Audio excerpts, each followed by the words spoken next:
ఉన్న బంగారాన్ని విడిపించి ఆ రోజు ఆన్లైన్ రేటుకే మేము కొంటాం. Sharma gold company. నమస్తే, సుమన్ టీవీకి స్వాగతం. ఏ మనిషి జీవితంలో అయినా పెళ్లి అనేది అతి ముఖ్యమైనటువంటి ఘట్టం. వైవాహిక జీవితంలో ఎటువంటి సమస్యలు వచ్చినా కూడా మన కెరియర్ మొత్తం కూడా చిందరవందర అయిపోతూ ఉంటుంది. కాబట్టి వివాహం చేసుకునేటప్పుడు పొంతనలు అనేవి కరెక్ట్గా చూసుకోవాల్సిన అవసరం ఎంతైనా ఉంది. అయితే వివాహం చేసుకునేటువంటి సమయంలో అందరికీ జాతకాలు అనేది ఉండకపోవచ్చు. అలా లేనప్పుడు నామజాతక రీత్యా ఎవరైతే ఏ రాశి పడుతుందో ఆ రాశి వాళ్ళు ఏ రాశితో వివాహం చేసుకోవచ్చు. ఇటువంటి విషయాన్ని తెలియజేసేందుకు మనతో పాటు ఉన్నారు ప్రముఖ ఆస్ట్రాలజిస్ట్, వేదిక వాస్తు శాస్త్ర నిపుణులు శ్రీమతి జయప్రద గారు. అమ్మ నమస్కారం. నమస్తే అమ్మ. శ్రీమాత్రే నమః. అమ్మ, వృశ్చిక రాశి వారిని తీసుకుంటే వృశ్చిక రాశి వారికి ఏ రాశి వారితోటి వివాహ పొంతన అనేది కుదురుతుంది? ఎవరిని పెళ్లి చేసుకోవాలంటారు? వృశ్చిక రాశి వాళ్ళని చేసుకోవడం అదృష్టవంతులు అన్న, నిజంగా. ఎందుకంటే వాళ్ళు ఎవరినైనా అడ్జస్ట్ చేసుకోగలుగుతారు పాపం. ఎలా వచ్చినా వీళ్ళకు ఉండే స్వభావం ఏంటంటే కొంచెం మొండితనం, కొంచెం పట్టుదల ఎక్కువ. వాళ్ళు అనుకున్నట్టుగా మార్చుకోవాల్సింది. ఎవరినైనా మార్చుకుంటారు వాళ్ళు.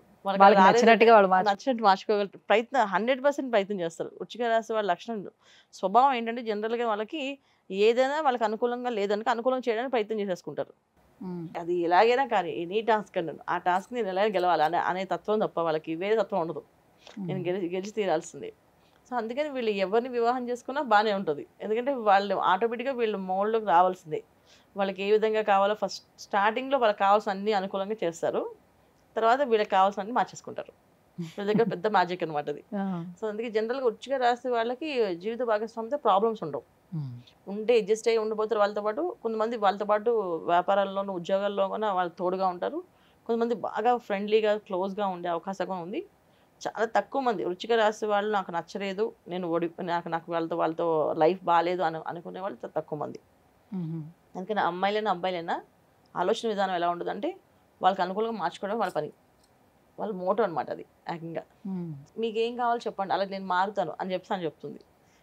పొద్దున్నే కాళ్ళ నమస్కారం చేసి మొదలు పెడుతుంది.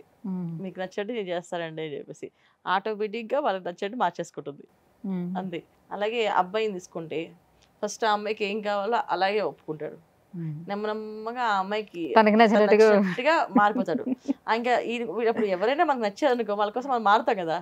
ఆ తర్వాత వీడు మొదలు పెడతారు, నాకు ఇది నచ్చదు, నాకు ఇది నచ్చదు, నాకు ఇది నచ్చదు అని చెప్పేసి ఆటోమేటిక్గా చేంజ్ చేస్తాం. సో వృశ్చిక రాశి వాళ్ళకి అదృష్టం ఏంటంటే అది లైఫ్ పార్ట్నర్లో కానీ ఏ విషయంలో అయినా వీళ్ళు వ్యాపారంలో కానీ సంస్థలో కానీ పనిచేస్తారంటే అనుకూలంగా మార్చుకోవడంలో వాళ్ళే నెంబర్ 1. అది ఖచ్చితంగా మార్చేసుకోగలుగుతారు వాళ్ళు. అందుకని చేసుకోకూడదని లేదు. అయినా సరే కానీ కొన్ని విషయాలు 90% ఏదైనా 100% మ్యాచ్ అవ్వదు కదా, 10% ప్రాబ్లం ఉంటుంది. సో వృశ్చిక రాశి వాళ్ళతో కూడా పడలేని వాళ్ళు, ఇబ్బంది పడే వాళ్ళు ఉంటారు. అంటే ఎప్పటికీ మానుకున్న మనస్తత్వాలు ఉంటాయి, అవి ఎలాగైనా మారవు. ఎప్పుడైనా మనం వాళ్ళ దారిలోకి వెళ్ళాల్సిన తప్ప వాళ్ళు మన దారిలో రారు. అలాంటి లక్షణాలు వీళ్ళు తగిలాయంటే వీళ్ళు ఇబ్బంది పడతారు. ఎందుకంటే వాళ్ళు ఎంత ఏమి చూపించినా అంత తీసుకుంటారు. మళ్ళీ నెక్స్ట్ మళ్ళీ మాకు ఇలా కావాలంటే లేదు మేము ఇలాగే ఉంటాం, ఇది ఇంతే అని చెప్పి సో అలా ఉంటారు. అప్పుడు వీళ్ళు బాధపడతారు. సో మారరు కనుక. అందుకని నేను చేస్తుంటే వీళ్ళ వృశ్చిక రాశి వాళ్ళు ఖచ్చితంగా ధనుస్సు వాళ్ళని పెళ్లి చేసుకోకూడదు, తులా వాళ్ళని పెళ్లి చేసుకోకూడదు. ఎందుకంటే వీళ్ళిద్దరితో వీళ్ళు చాలా సఫర్ అవుతారు. తర్వాత మకరం వాళ్ళు కూడా ఇబ్బంది పడతారు. మకరం వాళ్ళు కూడా చేసుకోకూడదు. ధనస్సు మకరం తులా ప్లస్ కన్య, అది కూడా ఇబ్బంది పడతారు వీళ్ళు వృశ్చిక రాశి వాళ్ళు. ఎందుకంటే కన్యా రాశి వాళ్ళు ఎప్పుడు మారరు. తర్వాత తులారాశి వాళ్ళకు ఉండేది సెన్సిటివ్నెస్ పద్ధతి ఏంటంటే అంత బలవంతం పెట్టేస్తారేంటి, ప్రతి విషయాన్ని అలా రుద్ది పడేస్తారేంటి, మేము తట్టుకోలేకపోతాం అనే ఫీలింగ్ ఉంటుంది వాళ్ళకి. అందుకని వాళ్ళు చేసుకోరు, వాళ్ళకి ఇబ్బంది వస్తుంది. అంటే వాళ్ళు అడ్జస్ట్ అవ్వలేరు. అందుకని మానసికమైన ఇబ్బంది ఎప్పటికీ ఉంటుంది. ఆయన అంటే చాలా మంది చూడండి, హస్బెండ్ రాగానే అమ్మో ఈయన వచ్చేస్తాను చెప్పి కొన్ని అన్ని సెట్ చేసి పెట్టేస్తారు ఇల్లంతా. సో అప్పటిదాకా హ్యాపీగా జోయిల్గా ఉండే వాళ్ళు సైలెంట్గా అయిపోవడం, కామ్గా ఉండడం, ఇల్లంతా లైట్స్ అవి ఆఫ్ చేసి పెట్టడం, టైం పెట్టడం అని రావడం చూస్తుంటాం కదా కొంతమంది చేయడం. అలాంటి లక్షణాలు వీళ్ళకి ఫేస్ చేయాల్సి వస్తుంది. అందుకని చేసుకోవద్దని చెప్తాం. ధనస్సు వాళ్ళు ఏంటంటే శుభ్రం ఎక్కువ, ఒక డిసిప్లిన్ ఎక్కువ వాళ్ళకి. వృశ్చికం వాళ్ళకి శుభ్రం కంటే ఆ డిసిప్లిన్ కంటే వీళ్ళకి ఏంటంటే వాళ్ళ పని అవ్వడం ఇంపార్టెంట్ అంతే. వాళ్ళకి శుభ్రం ఉంటుంది వీళ్ళకున్నా, కాకపోతే వీళ్ళకి ఆ శుభ్రం మీద కంటే కూడా వాళ్ళకి పని ఇంపార్టెంట్. ఇది ఇలాగే వెళ్ళాలి ఏముందనేసి. ధనస్సు వాళ్ళకి అలా కాదు. పర్టికులర్గా ఎంత స్పీడ్గా చేసినా వాళ్ళు ఇల్లు అందంగా పెట్టుకుంటారు, ఆర్గనైజ్ అని. ప్రతి వస్తువు ఎక్కడ వస్తువు అక్కడే ఉండాలి. హడావుడికి పరిగెడుతున్నాం కదని చెప్పేసి ఈ వస్తువు నాకు పడేసి వెళ్ళడానికి ఒప్పుకోరు వాళ్ళు. మళ్ళీ వెళ్ళి పరిగెట్టుకెళ్ళి అదే ప్లేస్లో పెట్టేసి వెళ్ళాలి, అది వాళ్ళ పద్ధతి.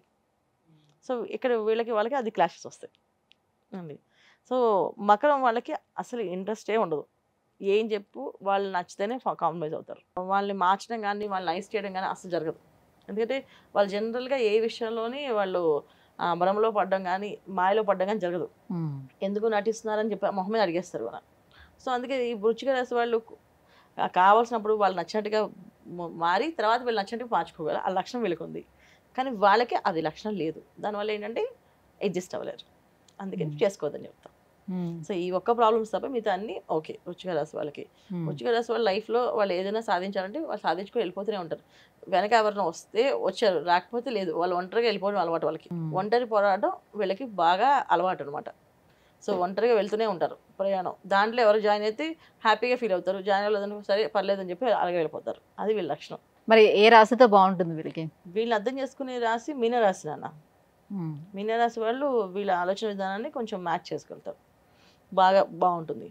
ఇంకా కావాలనుకుంటే మళ్ళీ మిథున రాశి. మిథున రాశి వాళ్ళు కొంచెం అడ్జస్ట్మెంట్ మెంటాలిటీ, కొంచెం వీళ్ళు చెప్పిన విధంగా వాళ్ళు కొంచెం మారడం, కొంచెం అడ్జస్ట్ చేయడం అది జరుగుతుంది. సో చేసుకోవచ్చు. సో మీనరాశి అయితే చాలా పర్ఫెక్ట్గా వీళ్ళకి వీళ్ళ ఆలోచన ఎలా ఉంటుందో వాళ్ళ ఆలోచన అలాగా ఉంటుంది. వీళ్ళు పూజ ఇలా చేయాలంటే వాళ్ళు అలా పూజ ఆ విధంగా చేస్తారు. ఈ పని ఇలా చేయాలంటే ఇలాగ ఉంటుంది. పర్ఫెక్ట్ జోడీ మ్యాచ్ అంటే మీనం చాలా మంచి, అంటే మంచి జోడీ అనమాట వీళ్ళకి ఇద్దరికి. మరి వీళ్ళకి వృశ్చిక రాశి వారికి వ్యాపారాలు అనేవి కలిసి వస్తాయా? భాగస్వామి వ్యాపారాలు కలిసి వస్తాయా? వీళ్ళు భాగస్వామి వ్యాపారాలు కానీ అన్నీ కలిసి వస్తాయి. కాకపోతే ఏంటంటే వీళ్ళ మోటో ఏంటంటే వీళ్ళ తగ్గట్టు చేయాలి మనం. అలా చేసేంతకాలం బాగుంటుంది. ఎప్పుడైతే చేయమో అది బాగుండదు. అందుకని ఏంటంటే జనరల్గా వాళ్ళు ఓన్గా చేసేటప్పుడు వాళ్ళ కింద వర్కింగ్ పార్ట్నర్స్గా ఉండని ఇష్టపడతారు. అంటే ఏ పని చెప్తే ఆ పని చేయడానికి సిద్ధపడతారు తప్ప వాళ్ళతో పాటు సమానంగా చేద్దాం అనుకోరు. ఎందుకంటే వాళ్ళు రోజుకు ఒక ఐడియా మారిపోతుంది. ఈ విధంగా ఈ ఆలోచన గంటకు మళ్ళీ ఒకసారి నాకు ఇది నచ్చలేదు, ఈ ప్లాన్ మార్చేయండి, మళ్ళీ ఇంకో ప్లాన్ పెడతారు. సో అందుకని బిజినెస్ చేసే వాళ్ళకి, ఒక ఆర్గనైజేషన్లో ఉండే వాళ్ళకి ఏంటంటే ఒక ప్లానింగ్ ఉండదా, ఏంటి ఇలా మార్చేస్తున్నారని చెప్పేసి.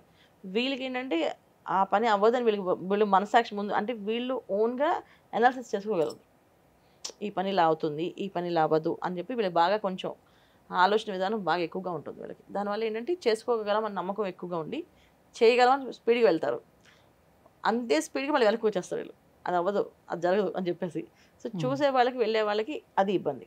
అందుకని ఓన్ బిజినెస్ వాళ్ళు ఓన్గా చేసుకొని బెటర్. జీవిత స్వామి ఏదో ఎలా అయితే అడ్జస్ట్ అయ్యే మెంటాలిటీ ఉంటుందో వీళ్ళకి, అలాగే బిజినెస్ విషయంలో అలాంటి భాగస్వాములు అంటే వీళ్ళు అర్థం చేసుకొని ముందుకెళ్తే బాగుంటుంది వ్యాపారం. లేకపోతే వీళ్ళు ఒంటరిగా చేసుకోవడం మంచిది. అమ్మ, వృశ్చిక రాశి వారికి జీవిత భాగస్వామి కానీ లేదంటే వ్యాపార భాగస్వామి కానీ ఎవరు ఉంటే బాగుంటుంది, ఏ రాశి వారు అన్న విషయాన్ని తెలియజేసినందుకు ధన్యవాదాలు. నమస్తే అమ్మ. శ్రీమాత్రే నమః.